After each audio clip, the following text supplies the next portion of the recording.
नमस्कार दोस्तों, welcome to career support NEET. देखिए, जो आयुष AAA की काउंसलिंग चल रही थी उसका स्ट्रे वैकेंसी राउंड 1 का रिजल्ट आ गया। SVR1 का जो रिजल्ट है वो आ गया।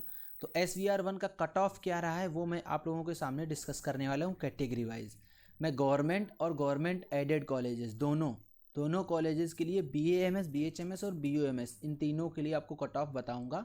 कट ऑफ काफ़ी डाउन रही है तो चलो डिस्कस करते हैं। देखो, गवर्नमेंट कॉलेजेस का जो BAMS का कट ऑफ रहा है वो मैं बता देता हूँ। जनरल के लिए 1,02,63 तक कट ऑफ गया है।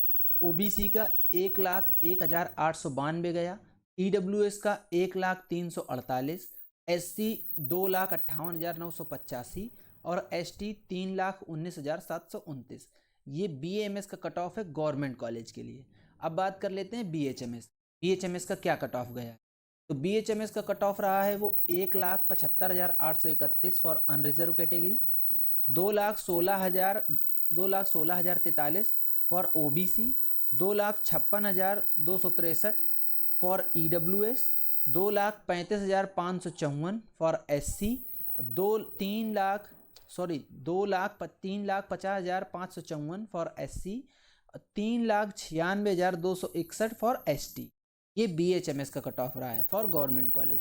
अब बात कर लेते हैं BUMS की, यूनानी की।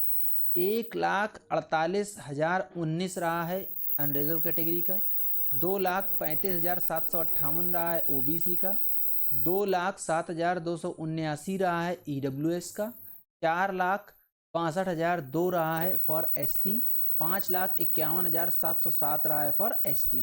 तो ये कट ऑफ जो था ये था गवर्नमेंट कॉलेजेस के लिए आयुष स्ट्रे वैकेंसी राउंड 1 का।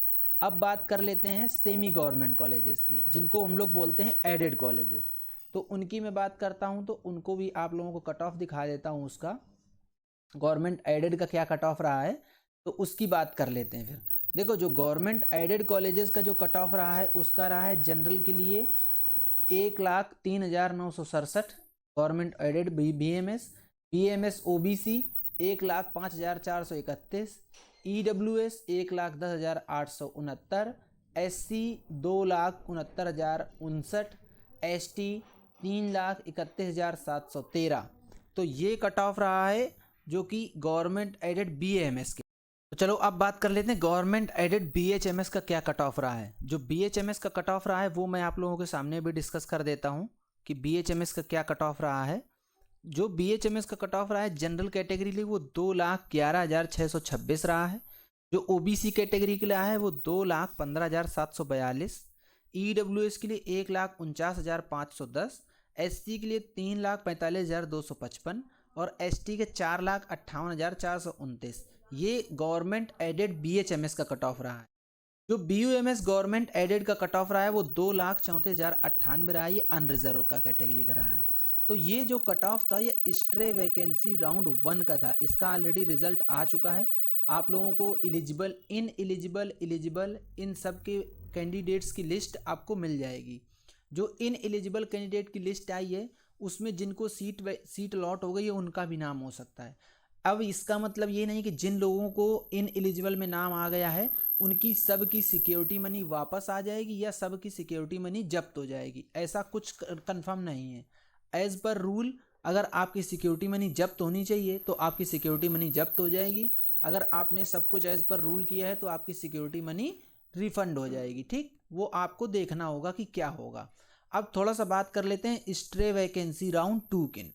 देखो, stray vacancy round 2 completely depend रहेगा स्ट्रे वैकेंसी राउंड 1 पे, क्योंकि इसमें कोई रजिस्ट्रेशन नहीं होगा, फ्रेश रजिस्ट्रेशन नहीं होगा, नो रजिस्ट्रेशन, ठीक, एंड नो चॉइस फिलिंग। कोई चॉइस फिलिंग भी नहीं होगी इसमें, नो चॉइस फिलिंग। जो आपने स्ट्रे वैकेंसी राउंड 1 में चॉइस फिलिंग कर रखी है वही आपकी स्ट्रे वैकेंसी राउंड 2 में काम करेगी।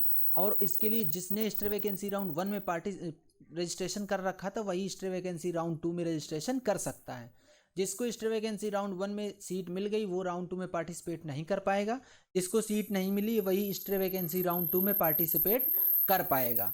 ठीक है, तो ये मेन बात थी। एक चीज़ और, अगर आपको स्ट्रे वैकेंसी राउंड 1 में जो सीट मिली है वो आपको ज्वाइन करनी है स्टे वैकेंसी 2 राउंड में जो सीट मिलेगी वो भी आपको ज्वाइन करनी ही करनी है। तो ये था वीडियो। अगर आपको वीडियो पसंद आई तो वीडियो को लाइक करो, चैनल को सब्सक्राइब कर लो, बेल आइकन दबा लो, जिससे कि आप लोगों को इस तरीके का जो अपडेट आता रहता है वो अपडेट आप तक पहुंचता रहे। तो आज की वीडियो यहीं तक, मिलेंगे नेक्स्ट वीडियो में, तब तक के लिए बाय बाय।